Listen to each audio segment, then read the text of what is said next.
Next up is going to be the waist unit of the Nightingale. A few parts here and there, but you can get this done. I've already went ahead and put on the stickers based on what I'm seeing there. It's simple. It's alright. Alright, so we have these two white trim parts here. And we put one here and one there. That's pretty nice. That one goes there as well. Simple. Then we have this part. That one goes there. And then we have the big ass back skirt, which we have the fuel tanks. Goes right into this.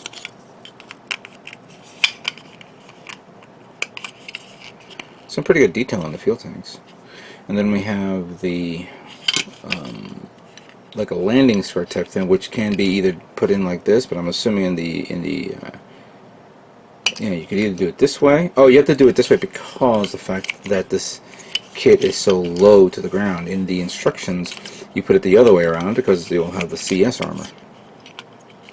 Okay, fair enough. Okay. I'll just slide that in. Oh, that's really nice. That's simple. That's so easy. Cool. Alright. Let's move on to the next part of the build. So the next part will be the assembly of the legs. And we'll need these two parts here, and these two are a little bit off because one has a little section here that it's like in this angle. So this has to be, you know, right and left. And since this is the right foot, put that through here, I believe. There we go. And we have the left foot.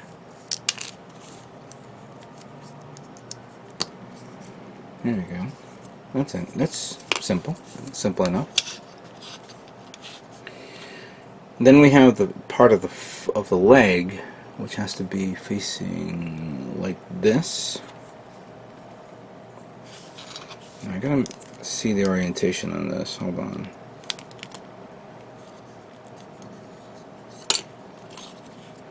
So that goes here. Good. So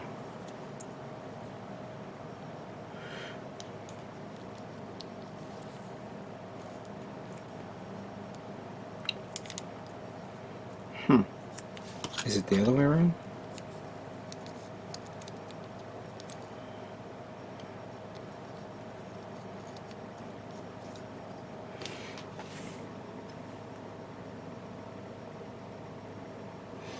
So if I'm working on this foot, this is the front part, then this has to be like that,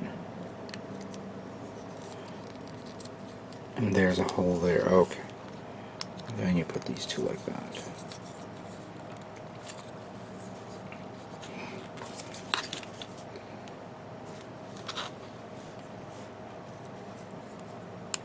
And it goes there.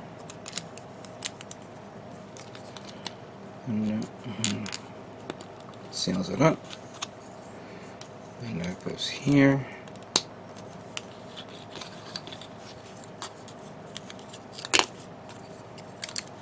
And this one goes here.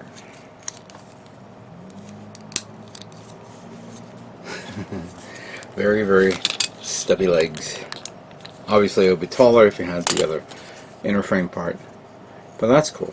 And I'm kind of seeing here the areas that if you're going to paint this, you know, these can be glued on and then sanded down, molded, so it's nice and flush, and then painted separately.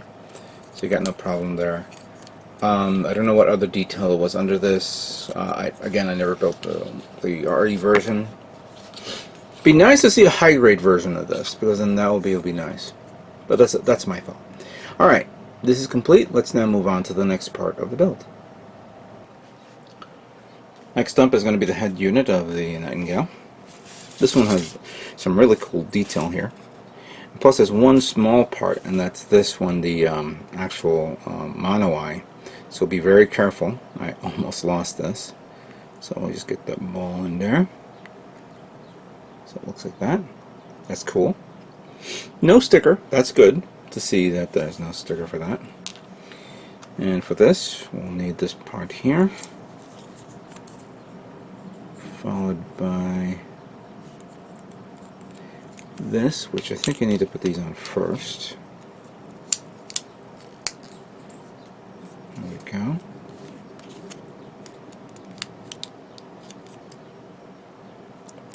Oh, yeah. You know what? I was like wondering where I was at. Alright, so put that there.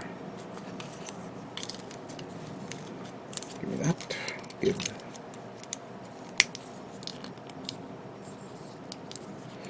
And then I'm going to put that here.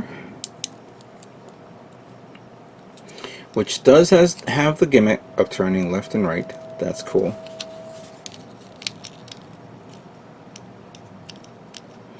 Now we put this one on. Come on.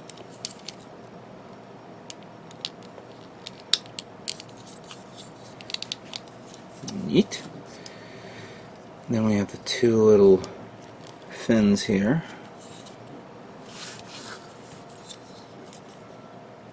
One goes there, and the other one goes there. That's actually really cool. I like that. Good detail. Damn it. Now I'm actually saying to myself, why did I send the paint? Why did I put my paint into storage? Alright, let's now move on to the next part. Alright, so the last part is going to be the shoulder or wing binders, I think, that goes on the Nightingale, plus some of the weaponry. And first up, we're going to take this mold, take this here, put it in like so, find the hole there. There we go. I think.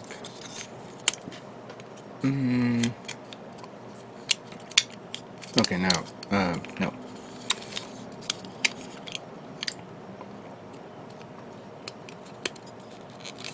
Alright, now it went through.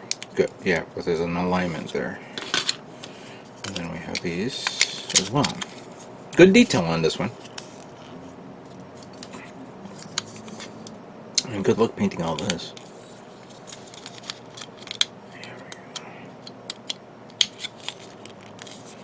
And we have all these little funnels, which now I'm kind of wondering,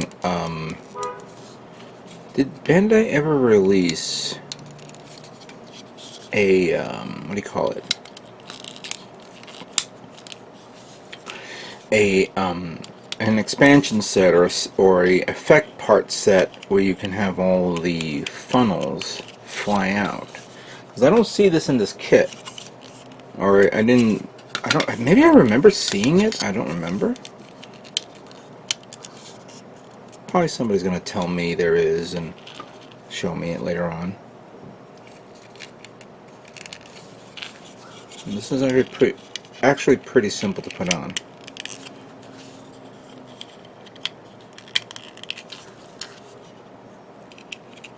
There we go. Alright, so that completes these two. Beam rifle. And it has this little added part to it. What you want to do is stick it in there like so, and that's pretty much it. There's a lot of hollow areas here, especially there and all this around, but it's universally the same on each end, so you can decide to maybe put a putty and cover it up, but they're both on the same, they're equal on the same size on each side, I'm sorry. So that's your choice if you want to do that. For the shield, just these two parts here, and I already put the emblem sticker on it, which is nice, and the part to connect it to the arm. There we go. Simple, very nice. Alright, let's now put this kit together and see how it looks. Alright, so here are the parts that make up the Nightingale SD. Let's put it together and see how it looks. First up, we're going to take this, the waist unit, and put on the feet, or the stubby feet. One goes there, the other one goes there. Excuse me. That's good. And we take this part, put this arm here, this arm here, the head, and then left binder,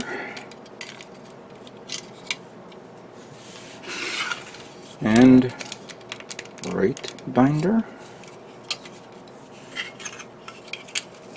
I'm going to connect these two together like so.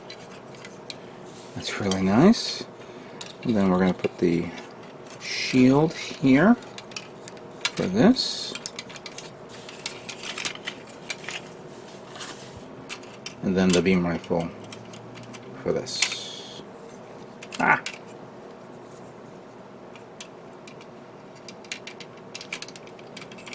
Oh. It's a bit tough to put on, and let me bend this so I can put it at an angle. There we go. There we go. Alright. The Nightingale SD cross silhouette is now complete. Very, very, very cute.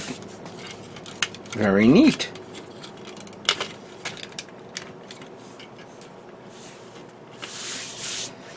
Wow. Actually a pretty nice kit to build. I don't see any issues with this for anybody who doesn't want to get it. It is an SD. And I can see it being, you know, lying on, being like squatting down like that with a massive, you know, leg paws, you could say. I could see a possibility if it had the cross silhouette system, you know, the extra one. It may go up a little higher, maybe up to there, and then the arms will be a little longer. And now with the new extended booster, it'll probably be up to here, and again, bigger as well in the arms. It's pretty cool.